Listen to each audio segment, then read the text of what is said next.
Katolik. Katolik. Kenapa bang? Nama abang kok Bang Edis fans ini? Kenapa bang?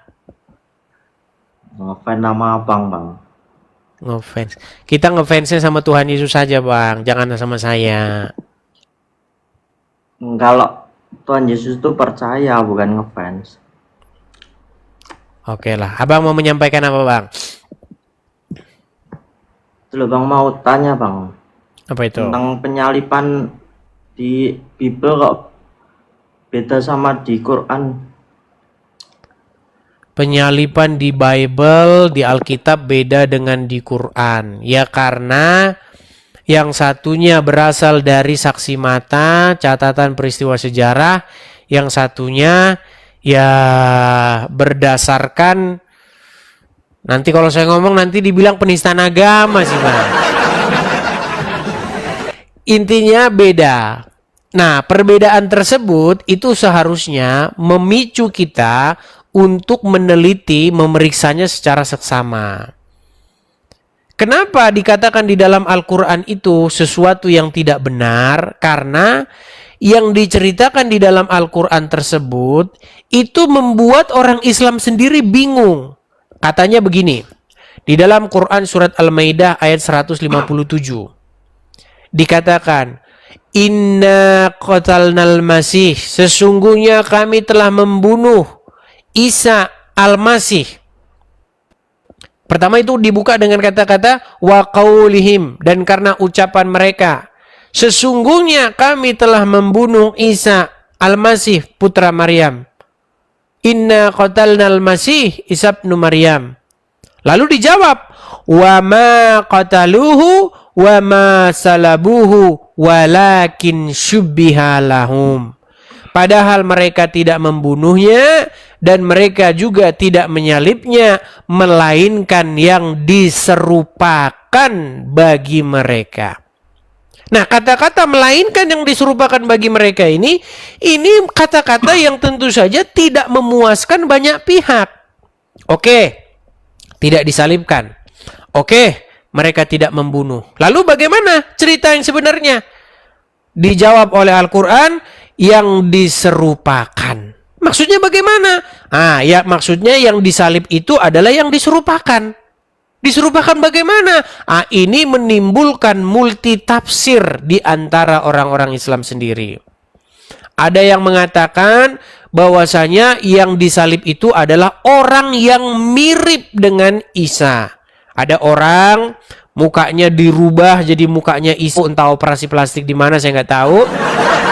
Yang jelas dia itu malah disangka menjadi Isa. Akhirnya dialah yang disalibkan. Nah, kalau seperti ini pertanyaannya akan timbul pertanyaan. Siapa orang yang diserupakan ini?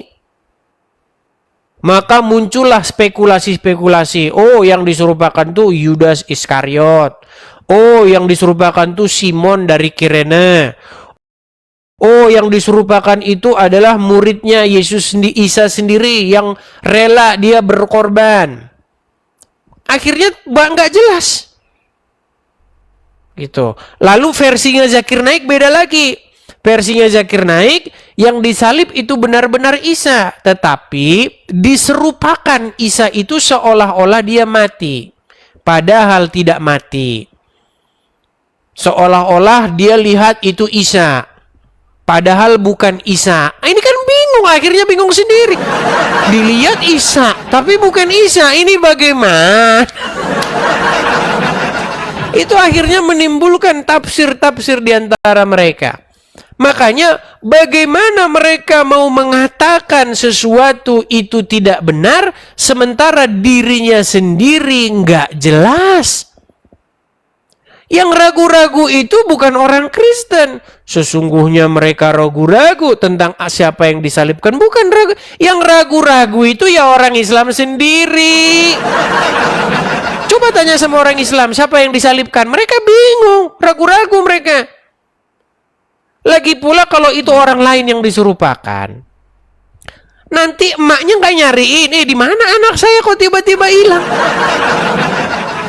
Atau misalnya dia punya istri, istrinya nggak nyariin, anaknya nggak nyariin, di mana suami saya kok tiba-tiba hilang? Kan Ini akhirnya menimbulkan multi tafsir di kalangan mereka. Seperti itu. Iya. Sampai sekarang itu solusi itu tidak terjawab. Karena itu akan menimbulkan banyak pertanyaan-pertanyaan yang akhirnya membuat mereka bingung sendiri. Begitu. Padahal kan penyalipan itu menjadi inti iman kita, toh Bang. Ya, penyaliban dan kebangkitan Yesus. Ya. Sebagai penebusan dosa umat manusia. Ya. Tapi ngomong-ngomong gini Bang, kalau nanti kita sesama Kristen di sini, nanti kita itu jadi subjektif Bang, subjektif, sama seperti Abdul Somad dengan Don Ditan, begitu. Kita kasih kesempatan lah yang Muslim ya Bang ya, biar kita kasih mereka itu bantahan. Jadi kita punya sanggahan. Jadi kalau punya sanggahan, akhirnya diskusinya itu adil gitu loh, fair gitu loh Bang. Oke? Siap. Siap. Oke, gitu ya Bang ya. Terima kasih ya Bang.